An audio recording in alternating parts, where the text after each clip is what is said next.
श्री स्वामी समर्थ. आज श्रावणी सोमवार आणि श्रीकृष्ण जन्माष्टमी हा एकत्र योग आलेला आहे आणि हा योग दुर्मिळ योगाचा आहे. हरिहर दोघांचं जे मिलन, दोघांचा जो उत्सव तो एकत्र आल्या कारणाने या तिथीला अधिकच असं महत्व प्राप्त झालेलं आहे. त्यामुळे आपण सर्वांनी श्री श्रावणी सोमवार हा पण उपवास पकडलेला आहे. आपण हे पण व्रत आपलं चालू आहे. पण आपण सर्वांनी श्रीकृष्ण जन्माष्टमी या जन्माष्टमीचा पण उपवास आपण सर्वांनी पकडलेला आहे. हे पण व्रत आपण करत आहोत. तर आता बघा, सोमवार हा रात्री 12च्या अगोदर सोडायचा असतो आणि श्रीकृष्ण जन्माष्टमी ही 12च्या नंतर, श्रीकृष्णाची 12:30ला पूजा केल्याच्या नंतर सोडायची असते. मग आता हे उपवास, आता दोन्ही उपवासाचं फळ आपल्याला मिळण्यासाठी, हे दोन्ही उपवासाचं व्रतचं फळ आपल्या पदरात पडण्यासाठी आपण उपवास कधी सोडावा, म्हणजे श्रावण सोमवार उपवास कधी सोडावा, किंवा आपण जी जन्माष्टमी आहे श्रीकृष्णाची ती कधी सोडावी, हे सर्व आपण या व्हिडिओमध्ये जाणून घेणार आहोत. त्यामुळे व्हिडिओ हा शेवटपर्यंत बघा.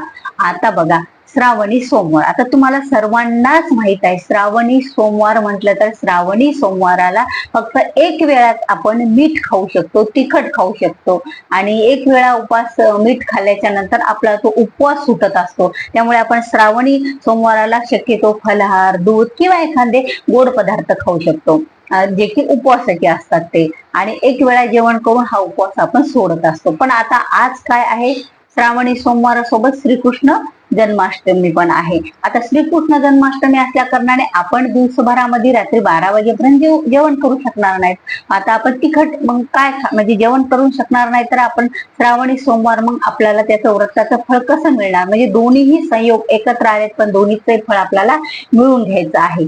तर बघा, मग काय करायचं, आपण तर 12च्या नंतर गोकुळाष्टमी म्हणजे लागत असते आणि श्रीकृष्ण जन्माष्टमी उत्सव आपण साजरा करत असतो. पण आता श्रावणी सोमवार तर आपण सकाळी सर्वांनी, दुपारी, असं जसं ज्यांचं होईल तसं सर्वांनी आपण बेलो अर्पण, 108 आणि महादेवाची पूजा केलेली आहे. आता महादेवाच्या पूजेला नैवेद्य पण काय दाखवायचा बघा. तर तुम्ही काय करायचं आहे, आपण सर्वांनीच आता बघा, श्रीकृष्ण जन्माष्टमीला तिखट पदार्थ आपण खातो आणि चालतात, म्हणजे उपवासाचे. पण उपवासाचे तिखट पदार्थ श्रावण सोमवाराला चालत नाही. तिखट आणि मीठ खाल्लं म्हणजे उपवास सोडला जातो. मग आपण जी भगर आहे, ही भगर श्रावणाला चालत, म्हणजे श्रावणी किंवा सोमवाराला चालत नाही.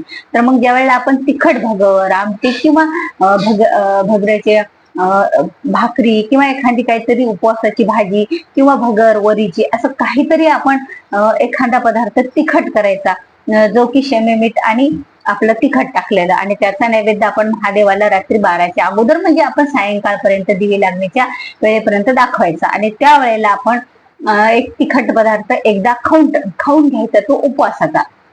आता तो उपवासाचा तिखट पदार्थ आपण खाल्ला म्हणजे आपला श्रावणी सोमवार सुटला. पण म्हणजे तिखट खाऊन आणि मीठ खाल्ल्यामुळे श्रावण सोमवार तिथे सुटल्या गेला. पण आपली मग जी जन्माष्टमी आहे श्रीकृष्णाची, ती तर तशीच राहिली, कारण श्रीकृष्ण जन्माष्टमीला आपण भगर, वरी, तिखट पदार्थ खाऊ शकतो.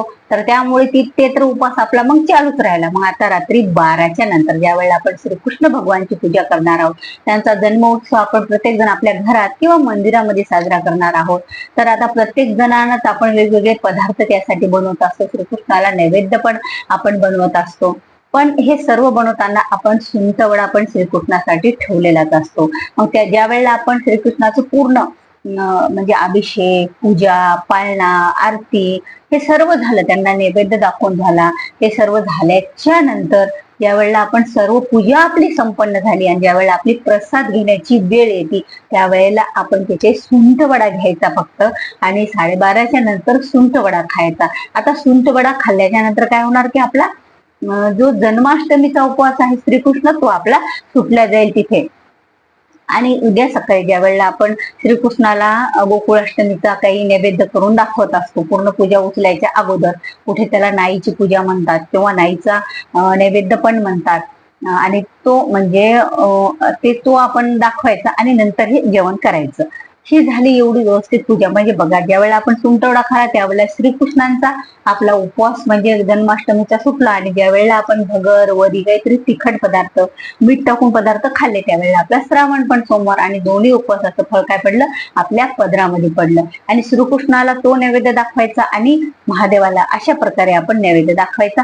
पण एक गोष्ट, उद्या सकाळी महादेवाला ज्या वेळेला तुम्ही महादेवाची आपण जी पूजा मांडलेली आहे आज चौथ्या श्रावणी सोमवारची, जेव्हा ती आपण उद्या उचलणार आहोत त्यावेळेला त्यांना जे आपण श्रीकृष्णासाठी नैवेद्य केला जातो आपला जो वरण भात पोळी भाजी जी असेल ते आपल्याकडे पोळी भाजी काहीही नैवेद्य करा, चुरम्याचा लाडू करा, मलिदा करा, काही करा, आणि त्याचा नैवेद्य महादेवाला पूजा उचलायच्या अगोदर आपण दाखवायचा. आणि त्यानंतरच आपण जे पदार्थ असतात म्हणजे की आपण जे जेवणाचे जे आपण आता केलेले आहेत नैवेद्यासाठी किंवा इतर, ते आपल्याला खाऊन आपण हे दोन्ही उपवास तेव्हा आपल्याला एकत्र सोडायचे आहेत. आणि दोन्ही उपवासाचं फळ अशा प्रकारे आपल्या पदरात पडणार आहे. कारण श्रावण सोमवार बघा, श्रावण सोमवारचा उपवास हा 12च्या नंतर सोडायचा नसतो, तर अगोदरच आपल्याला काहीतरी घ्यायचं असतं म्हणून आपण तिखट पदार्थ खाल्लेला आहे.